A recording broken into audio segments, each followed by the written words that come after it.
all right, we're not going to be too expensive here. We're not going to have, fancy graphics and make a whole presentation. There's just not enough time. I'm going to talk about quickly. The first round is set. All the playoff teams have been determined through the play-in tournament, which is getting better every year. Every game was close. It was competitive. That's exactly what the NBA wants. And you can even see the points. I mean, except for last night's win over the OKC Thunder, the T-Wolves, scoring I think 125, 130 points, whatever it was.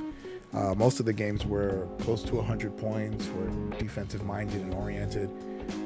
The game that we played earlier with OKC and Minnesota showed the exact same thing. They had a lack of size.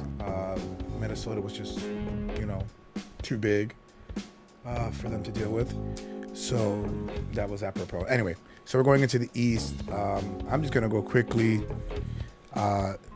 The Bucks are going against the Miami Heat. I do think that the Heat can get one, possibly two games in this series. It's going to be more likely that they're going to win one game, and the Bucks are going to win the other four. The Bucks are just too dynamic, too loaded. It's going to be hard to see them winning four. It's just you're not beating this team in four different times. They're just too good. The Cavaliers and the Knicks are going to be the closest game in the first round, and obviously in both conferences, actually, people have been talking about it. Usually what happens is if you're making a better choice in the NBA, you pick the best player, whoever's on the best team. And that's Donovan Mitchell, and that's fair to say. I don't think anyone can argue that.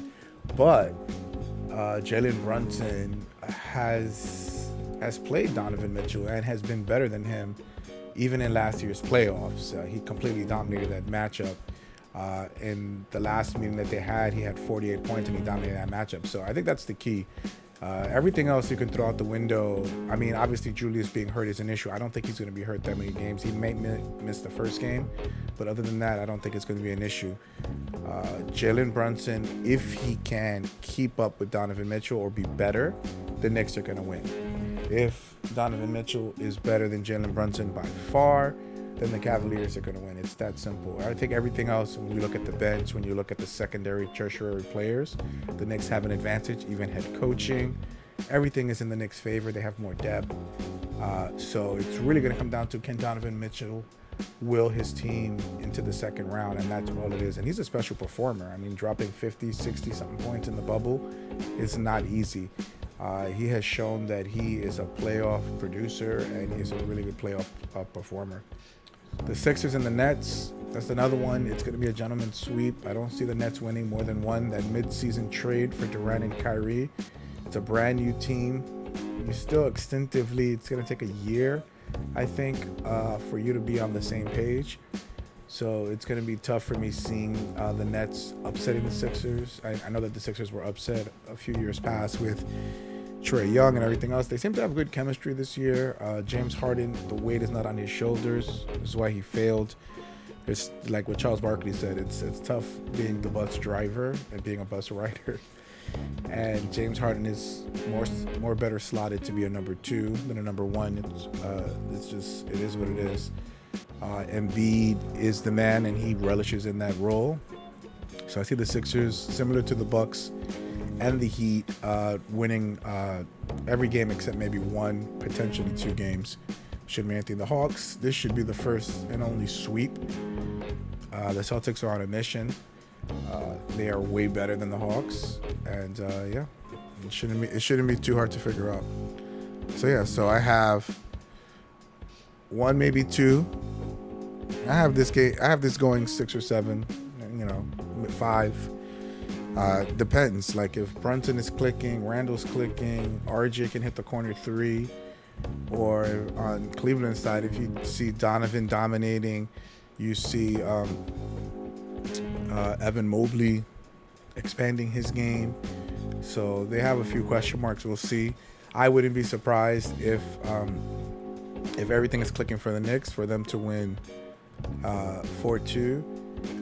But like I said, if Donovan is dropping 45 every night, then the Cavs should be able to win. But we'll see. Sixers over the Nets. Not hard, 1 or 2 games most for the Nets, and Celtics with a sweep over the Hawks. Maybe give 1 or 2 games to the Hawks.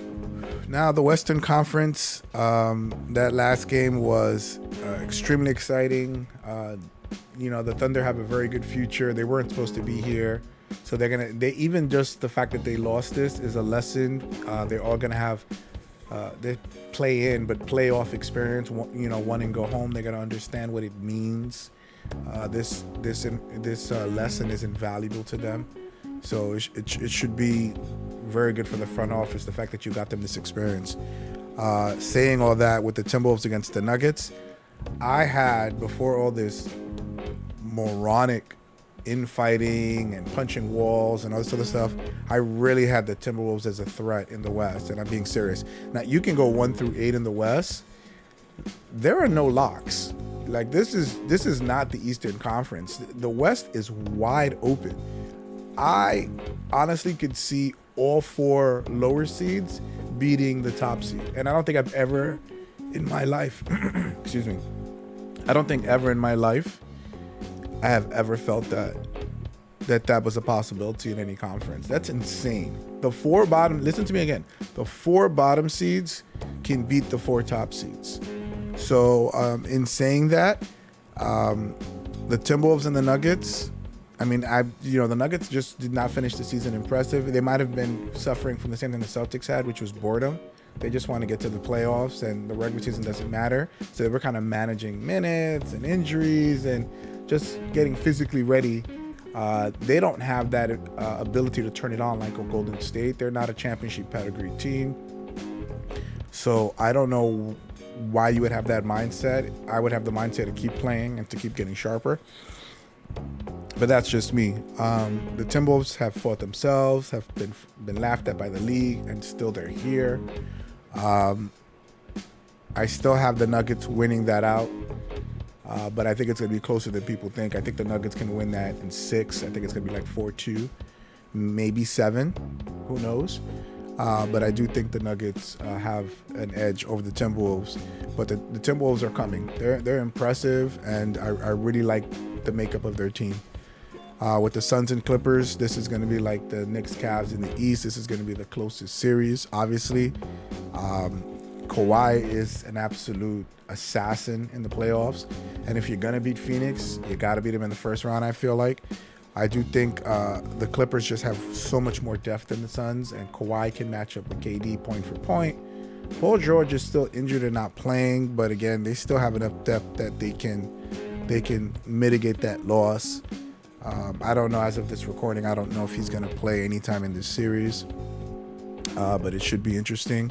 The Suns have to play KD, Devin Booker, CP3, and DeAndre Ayton. They have to play them 40 minutes plus, I feel like, each of those 4, and then rotate that 5th player in and out to give them all breaks, because the depth is just not there. When you make a trade of this magnitude in the middle of the year, you don't have a chance to get free agents. You don't have a chance to get players that want to play off of KD and figure this stuff out. So I honestly think it would not be out of the realm of possibility for them to get bounced now, and that's okay, because you know what? You have to rebuild your team in order to have a chance. Next year, I think they'll be the betting favorites. But as of this year, I do give a slight nod to the Clippers, even without Paul George. The 3-6 is I said the Suns Clippers is like the Knicks Cavs. I didn't mean in closeness. I meant in competitiveness. But if you're talking about the closeness of the teams, the Kings and the Warriors are as close as you can get. Mike Brown was the former bench coach, won many championships. He kind of brought Golden State style to Sacramento. They have been ridiculed and mocked all year as not a threat because they're young. They don't know what they're doing, blah, blah, blah. But people said that about the Grizzlies last year and the year before. Young teams can be here. I like their offense. Their defense has not been great. The Warriors, in contrast, have been an awful road team, have been an awful defensive team on the road. They have been injured all year. They lost a lot of time with Gary Payton II. Obviously, that whole Andrew Wiggins situation. So it was quite a tough year for the Warriors. They have the switch. They can turn it on. So I think it's very possible, even likely, that the Kings are the underdogs in this series, and the Warriors as the defending champ, the core is still intact. They're just older. Can they stay healthy? But in this series, the Kings are a very good home team, and the Warriors are a very bad team. So this is kind of like a coin flip. I honestly think that the championship pedigree of the Warriors is going to win out. So I will pick the Warriors here to move on. But I think it's going to be closer than people think. I think it's going to go 7 games, 6 games around there. Could they sweep them? It's possible. I think they have a little bit more pride than to get swept. But I think it's going to be a long series. The Grizzlies and the Lakers finished the year after making multiple trades to balance out team chemistry and to get the depth that they lost when they traded for Russ. Again, LeBron and Anthony Davis, you're not GMs. You should have not been pushing for Russell Westbrook, and all that angst and everything else that they were pushing for after the Westbrook trade to get him done. I'm glad that Rob Pelinka took his time, said, you know what, you got us into this mess. You're going to wait until I figure out how to get us out. And they waited to damn near the trade deadline. They did not want to give up those 2 first-round picks. They gave up one with a little bit of a protection and were able to get Beasley, Vanderbilt, and D'Angelo Russell to add a little bit more depth. In saying all that, they're going against a better Grizzlies team. Grizzlies had their own issue with John Morant flashing a gun, having mental health issues, depressed, all this other stuff. But everybody else, the team runs like a well-oiled machine. The fact that they were still able to get the 2nd seed and keep going without their superstar, they have a lot of depth and they have a lot of chemistry of years playing together. So I do see the Grizzlies winning against the Lakers. I think potentially this could be a sweep. The Lakers did not impress me in that play-in scenario. I thought they would be better because they finished the year better. So I have the Grizzlies in the easiest series here. I do think that they're not going to put D'Angelo Russell out there. He's going to get destroyed by John Morant. Nobody on that team can guard John Morant. So I have the Grizzlies in the easiest series against the Lakers. So that's the breakdown. Again, this was going to be a short video. The playoffs are about to start in a few minutes. I have to edit this as quick as possible. It's not going to take long. There's nothing to add. But so it's going to be a great first round. 12 hours on the first day. It's a quadruple header. I am not moving from this spot. I was thinking about live streaming this, but me watching it, but we'll think about it. I don't know. We'll see what happens. Anyways, I'll see you guys on the next stream. I will continue to post. I think I'm going to post. I'll probably do like 1 game of each series or something like that. Which is going to lead us to have more fun and playing these great games. But it's going to be tough with all the games on all the time. So we'll see how it goes. If anything, I will see you on the next stream.